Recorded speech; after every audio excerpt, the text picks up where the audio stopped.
అనకాపల్లి జిల్లా నర్సీపట్నం పురపాలక సంఘం ఆధ్వర్యంలో స్వచ్ఛ భారత్ మిషన్ 2.0 నిధులతో లింగాపురం బ్రిడ్జ్ డంపింగ్ యార్డ్ వద్ద 30.5 లక్షల వ్యయంతో నిర్మించిన తడి పొడి వ్యర్థాల ప్రాసెసింగ్ ప్లాంట్ ను శనివారం రాష్ట్ర ముఖ్యమంత్రి నారా చంద్రబాబు నాయుడు గుడివాడ నుంచి వర్చువల్ విధానంలో ప్రారంభించారు. స్థానికంగా జిల్లా కలెక్టర్ విజయకృష్ణ, శాసనసభ స్పీకర్ సతీమణి చింతకాయల పద్మావతి చేతుల మీదుగా ప్రారంభోత్సవం జరిగింది. ఈ సందర్భంగా వారు మాట్లాడుతూ నర్సీపట్నం మున్సిపాలిటీ గ్రేడ్ 1 గా మారుస్తూ ప్రభుత్వ ఉత్తర్వులు జారీ చేయడం పట్ల హర్షం వ్యక్తం చేశారు. రెండో కాశీ అని పేరు మేడం, ఎందుకంటే కాశీలో గంగ కూడా ఉత్తరానికి ఫ్లో అవుతుంటుంది, ఇది కూడా ఉత్తరానికి ఫ్లో అవుతుంటుంది అన్నమాట, ఉత్తరవాణి అంటారు మేడం. దానికి ఇక్కడ నది ఉంది కదా మేడం, ఈ నది వచ్చేసి అక్కడికి వెళ్తూ ఉంటుంది మేడం, దాన్నే ఉత్తరవాహిని అంటారు.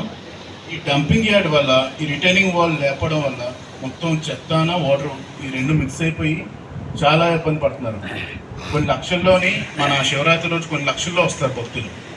ఇది ఈ రిటైనింగ్ వాల్ లేకపోవడం వల్ల చాలా ఇబ్బంది పడుతున్నారు. రెండు విషయాలు నేను చెప్తాను.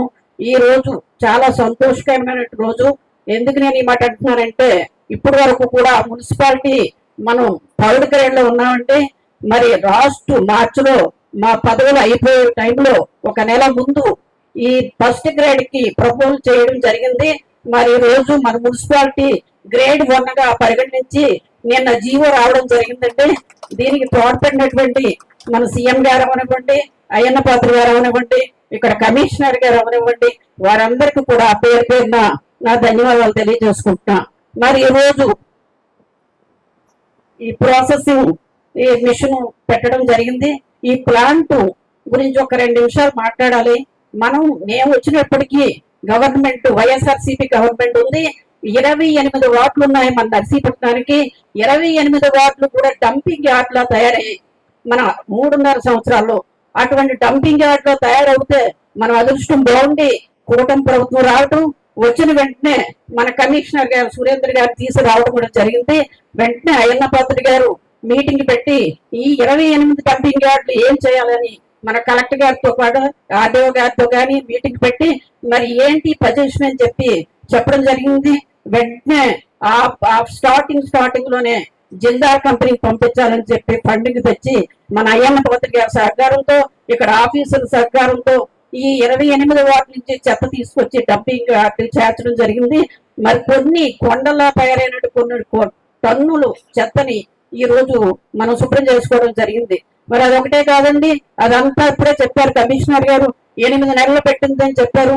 వారు నర్సీపట్నం మున్సిపాలిటీ నుంచి 3-4 నెలల్లో ఈ డంపింగ్ యార్డ్ తరలించడం జరిగింది ఈ చెత్త అంతా. మరి అటువంటి ప్రాసెస్ చేసి మళ్ళీ జిందాల్ కంపెనీకి పంపించడం జరిగింది. ఈ రోజు ఈ యొక్క మిషన్ రావడం మనం అదృష్టంగా భావిస్తున్నాము. ఈ స్వచ్ఛాంధ్ర నుంచి 3,05,00,000 రావడం మనం నిజంగా చెప్పి వారికి రుణపడి ఉండాలి. నర్సీపట్నం ఏ వీధులలో చెత్తకు పేరుపోయి ఇటువంటి పరిస్థితిలో ఉండేది. మరి అటువంటిది ఈ రోజు మనం డెవలప్ చేసుకుంటున్నాం. మన 28 వార్డులు వెంటనే ఎవరైనా సరే అయ్యన్న పాత్ర గారు గెలిచిన వెంటనే, పొలిటీషియన్ గెలిచిన వెంటనే ఊరేగింపులకే 2-3 నెలలు పడుతుంది. కానీ అటువంటిది వారు గెలిచిన వెంటనే 28 రోజులకి 4,11,00,000 విఎంఆర్డీఏ తెచ్చిన ఘనత అయ్యన్న పాత్ర గారు అని చెప్పి సందర్భంగా తెలియజేసుకుంటున్నాం. మరి ఆ రోజు నుంచి ఈ 2 years లో కూడా మనం 32 కోట్ల రూపాయలు ఈ రోజు అభివృద్ధి కార్యక్రమాలు చేసుకుంటున్నాం. రోడ్లు అయితేనేమి, ట్రైన్స్ అయితేనేమి, ఇవన్నీ కూడా ఓపెనింగ్ చేసుకుంటూ ఇవన్నీ చేసుకొని వెళ్తున్నాం. ఈ చెత్తలో భాగంగా మరి ఈ యొక్క వెహికల్స్ లేకుండా చాలా ఇబ్బంది పడి ఉండేవాళ్ళం అండి. ఆ టైంలో కలెక్టర్ గారు కూడా మనం వెహికల్స్ కానీ ఇవన్నీ కూడా మనం ఫండింగ్ ఇవ్వడం జరిగింది. అలాగే 2 ట్రాక్టర్లు, 1 కాంపాక్టర్, అలాగే జేసీపీ ఇవన్నీ సమకూర్చుకున్నాం. 19 పుష్ కార్డ్స్ కూడా సమకూర్చుకోవడం జరిగిందండి. ఇవన్నీ కూడా మనం కూటమి ప్రభుత్వం వచ్చిన తర్వాత చేసుకున్నటువంటి ఘనత మీరందరూ ఆలోచించుకోవాల్సిన అవసరం ఉంది. రేపు రాబోయే రోజుల్లో కూడా ఏ ఒక్క పనులున్నా సరే తప్పనిసరిగా అయ్యన్న పాత్ర గారు సెలవుతో మనం అందరూ కంప్లీట్ చేసుకుంటామని చెప్పి, ఎప్పుడైతే గ్రేడ్ 1 మున్సిపాలిటీ అయిందో ఇంకా మన సెంట్రల్ గవర్నమెంట్ నుంచి ఫండ్ కానీ స్టేట్ గవర్నమెంట్ నుంచి కానీ ఎక్కువ అధిక శాతంలో తెచ్చుకొని మన మున్సిపాలిటీ డెవలప్ చేసుకుంటామని ఈ సందర్భంగా తెలియజేసుకుంటూ, ఈ అవకాశం ఇచ్చినటువంటి ప్రతి ఒక్కరికి కూడా ధన్యవాదాలు, నమస్కారాలు తెలియజేసుకుంటాను.